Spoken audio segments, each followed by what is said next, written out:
வணக்கம். ரொம்ப சோகமான ஒரு விஷயம் இலங்கையில நேற்று நடந்திருந்தது. முதியவர்கள், அதாவது வீட்ல நம்ம பராமரிக்க முடியாதவங்கள கொண்டு முதியோர் இல்லத்துல விடுவாங்க. அல்லது சொந்த யாரும் சொந்தக்காரர்கள் இல்லன்றவங்கள முதியோர் இல்லத்துல போய் அவங்களா சேருவாங்க. இல்ல யாராச்சும் சேர்த்து விடுவாங்க. ஸோ இப்படி ஆதரவற்றிருக்கிறவங்கள பாதுகாக்கக்கூடிய ஒரு இடம் முதியோர் இல்லம். ஆனா இப்படியான ஒரு முதியோர் இல்லத்துல நேற்று மிகப்பெரிய சோகமான விஷயம். களுத்துறை டிஸ்ட்ரிக்ட்ல இருக்கிற ஹொரன் என்ற இடத்துல இருக்கிற முதியோர் இல்லத்துல தீப்பரவல் ஒன்று ஏற்பட்டுருந்தது. இந்த தீப்பரவல்ல பார்த்தீங்கன்னு சொன்னால், இன்றைக்கு வரைக்குமே நான் அந்த வீடியோ மேக் பண்ற வரைக்குமே கிட்டத்தட்ட 12 பேருக்கு மேல உயிரிழந்திருக்கிறாங்க. ரொம்பவே சோகமான ஒரு விதத்துல தீக்கிரையாக்கப்பட்டு இறந்திருந்தாங்க. ஒரு இளைஞர்களா இருந்திருந்தா ஓடி தப்பிச்சிருப்பாங்களோ என்னமோ தெரியல. அந்த வீடியோஸ், ஃபோட்டோஸ் எல்லாம் பார்க்கும்போது ரொம்பவே மிகப்பெரிய ஒரு சோகத்தை ஏற்படுத்துற ஒரு விஷயமா இருந்தது. இன்னும் பார்த்தீங்கன்னா, அதில 7 பேர் அவங்களுக்கான சிகிச்சை கொடுக்கப்படுது. ஹாஸ்பிட்டல்ல அட்மிட் பண்ணப்பட்டு 51 பேர் காப்பாற்றப்பட்டிருந்தாங்க.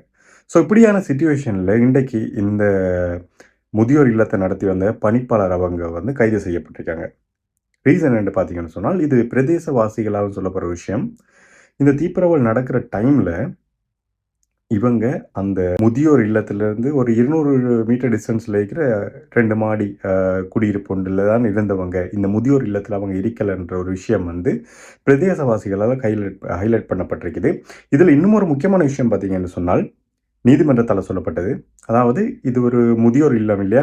ஸோ இங்க அடிப்படை தேவையான ஒரு விஷயம். ஒரு டாக்டர் வயதானவங்கள பார்த்துக்கொள்றதுக்கு ஒரு வைத்தியர் இருக்கணும். ஒரு நர்ஸ் இருக்கணும். ஏதாச்சும் ஒரு எமர்ஜென்சி இருந்ததுன்னா ஒரு ஆம்புலன்ஸ் இருக்கணும். ஸோ இப்படியான அத்தியாவசியமான வசதிகள் இல்லாம இந்த முதியோர் இல்லம் நடத்தப்பட்டிருக்கின்ற விஷயம் சொல்லப்பட்டிருக்குது. இதில இன்னும் ஒரு சோகமான விஷயம் என்னன்னு கேட்டீங்கன்னு சொன்னால், இந்த தீப்பரவல் நடக்கும்போது, இந்த தீப்பரவல கட்டுப்படுத்துறதுக்காக 2 தீயணைப்பு வாகனங்கள் வந்திருந்தது இல்லையா? ஸோ இந்த வாகனங்கள்ல நீர் பற்றாக்குறையாகி மறுபடியும் வாகனங்கள் ரிட்டர்ன் போய் தண்ணி நிரப்பி திரும்ப வந்திருக்காங்க. இதில கொஞ்ச நேரம் டிலே ஆகியிருக்கின்றது. இப்படியான நிறைய விஷயங்கள் ஒட்டுமொத்தமாக எல்லாருடைய பிரச்சனைகளும் காரணமாகி 12 உயிர்கள் வயதான முடியாத வயதில தீக்கு உள்ளாகி இறந்திருக்கிறாங்க. 12 முதியவர்கள் இறந்திருக்கிறாங்க. இன்னும் 7 பேர் சிகிச்சை அவங்களுக்காக கொடுக்கப்பட்டு கொண்டிருக்குது. இப்படியான விஷயத்த நியூஸ கேள்விப்படும்போது, கடவுளே இப்படியான விஷயங்கள்லாம் பண்றாருன்ற அளவுக்கு மிகப்பெரிய ஒரு சோகத்த ஏற்படுத்துது. இலங்கையில மட்டும் இல்லாம நிறைய பேர் மனதில எனக்கும் மிகப்பெரிய ஒரு தாக்கத்த இந்த விஷயம் இந்த நியூஸ் ஏற்படுத்தியிருக்குது. வைத்தியசாலையில இருக்கிறவங்க நலமுடன் திரும்ப வரணும். அப்படி ஒரு விஷயத்துக்காக நான் ப்ரே பண்ணிக்கிறேன். தப்பு இந்த விஷயத்துல தவறிழைத்தவங்களுக்கு நிச்சயமாக தண்டனை கொடுக்கப்படணும். ஒரு சரியான வசதிகள் இல்லாம முதியோர் இல்லங்கள் நடத்துறது மிகப்பெரிய ஒரு தவறு. ஸோ அவங்கள பாதுகாக்கப்பட வேண்டிய இடத்துல, அவங்கள பாதுகாக்க வேண்டிய நம்ம கேர்லெஸ்ஸா இருக்கிறதால இப்படியான பிரச்சனைகள் ஏற்படுது. அதுக்கு இந்த ஒரு விஷயம் உதாரணம்.